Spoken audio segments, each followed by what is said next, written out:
I love it.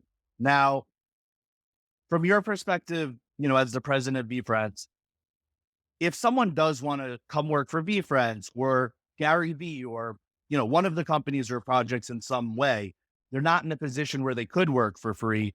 What's the best way? Is it just applying, or what would really catch your attention? What would get that spark? What would show you or Gary, wow, this is what we need to take notice of beyond just, submit the resume sort of deal. Or is there anything you would speak to on that? Yeah, it's like it would come down to one, applying, two, being proactive. And the biggest one for me and advice I would have as someone that was an intern, and most of my DMs are people just asking like, "Hey, can I get a job?"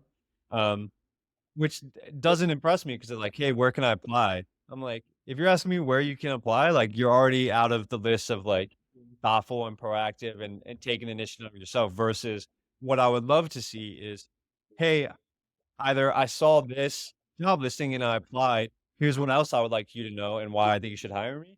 Or, hey, I was looking at the job listing. I didn't see this job, which I think could really service the business because this is the experience I have and this is what I think it would provide. But a lot of people, like you're a college grad, you don't have that much experience. You just graduated college. How are you going to get hired? All these resumes or job applications say they need 2 to 3 years, but it's entry level, and you're like, "What the fuck? How can I get this job?" I don't, Right. you have to do what I did, which is get the experience, and you have to get the experience at the cost of time or money. You want to work at VaynerX as a creator, or you want to work at a brand as a photographer. Start building an Instagram account with your photography work, or start being a creator, looking at an application and actually having links to work that shows they can do the job.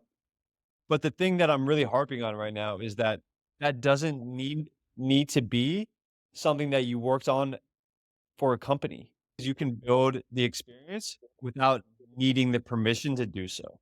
You don't need to get hired by a company to prove to me that you can make TikTok content for a product.